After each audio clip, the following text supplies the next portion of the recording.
Receding hairline एक बहुत common concern है जो आजकल यंगस्टर्स लेके हमारे पास आते हैं कि सर मेरी जो हेयरलाइन है वो रिसीड कर रही है।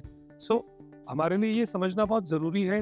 कि अगर हमें पता रहे कि किस पैटर्न से हेयरलाइन रिसीड होती है, क्यों होती है और कैसे हम उसे प्रिवेंट कर सकते हैं, तो डेफिनेटली अगर ये सब चीज़ें हमें पता होंगी तो जो एक एंग्जाइटी लेवल और जो एक कंसर्न रहता है पेशेंट का वो काफ़ी हद तक कंट्रोल हो सकता है। जो रिसीडिंग हेयरलाइन होती है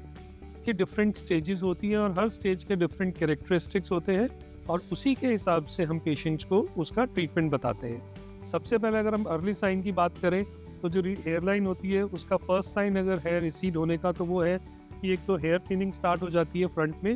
और जो फोरहेड है उसकी हाइट थोड़ी ज़्यादा दिखने लग जाती है और हल्का सा टेम्पल्स डीप होने शुरू हो जाते हैं। देन अगर हम उसके बाद नेक्स्ट स्टेज की बात करें जिसमें कि एक मॉडरेट लेवल की हेयर लाइन रिसीड कर चुकी होती है, उसके अंदर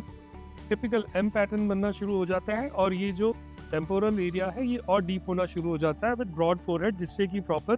एक एम शेप का हेयर लाइन आना शुरू हो जाता है और ये टिपिकल एक साइन है मेल पैटर्न बॉल्डनेस की शुरुआत। देन अगर हम नेक्स्ट स्टेप की बात करें जिसमें कि हम सिग्निफिकेंट रिसीडिंग हेयरलाइन होती है, उसके अंदर बॉल्डनेस के पैचेस फ्रंटल स्कैल्प में विजिबल होने शुरू हो जाते हैं और ये एक मैटर ऑफ कंसर्न रहता है पेशेंट के लिए, क्योंकि बॉल्डनेस अगर स्टार्ट हो गई है तो वो यूजुअली प्रोग्रेसिव और अनप्रेडिक्टेबल रहती है एंड इस एरिया के जो बाल होते हैं वो डॉर्मेंट हो जाते हैं, वो एक तरह से रूट काफ़ी वीक हो जाती है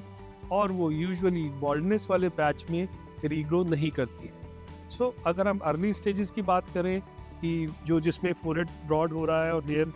थिनिंग हो रही है, तो डेफिनेटली उस स्टेज में अगर आप कंसल्ट करते हैं अपने हेयर ट्रांसप्लांट एक्सपर्ट को तो वो आपका प्रॉपर वर्कअप करके इन्वेस्टिगेशन करा के कॉज को ढूंढ के एंड देन आपको अकॉर्डिंगली ट्रीटमेंट बता सकते हैं, जिससे कि काफ़ी हद तक इस रिसीडिंग हेयरलाइन को कंट्रोल किया जा सकता है। और यही चीज़ एप्लीकेबल रहती है स्टेज 2 में भी, जिसमें भी अभी हेयर फॉलिकल्स होते हैं और हेयर जो अब एम पैटर्न जो है उसको काफ़ी हद तक मैनेज किया जा सकता है मेडिकेशन से, पीआरपी से, लाइफस्टाइल मॉडिफिकेशन से और डाइटरी सप्लीमेंट्स। देन अगर हम नेक्स्ट स्टेज की बात करें जिसके के अंदर सिग्निफिकेंट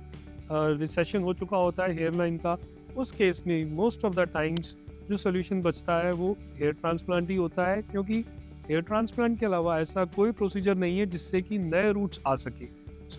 जो रूट्स चले गए हैं और बॉल्डनेस का पैच आ गया है फ्रंट में, उसके लिए hair transplant is the only solution. अगर आप एक अर्ली स्टेज में रिकॉग्नाइज कर लेते हैं अपना हेयर लॉस का पैटर्न या रिसीडिंग हेयरलाइन और उसका कॉज आइडेंटिफाई कर लेते हैं, तो डेफिनेटली आपकी जो एक हेयर की रीग्रोथ की जर्नी है, हेयर रिकवरी की जर्नी है, वो आप एक अपने हिसाब से कस्टमाइज करके प्लान कर सकते हैं और अच्छे हेयर, एक डेंस और गुड लुकिंग हेयरलाइन आप वापस पा सकते हैं।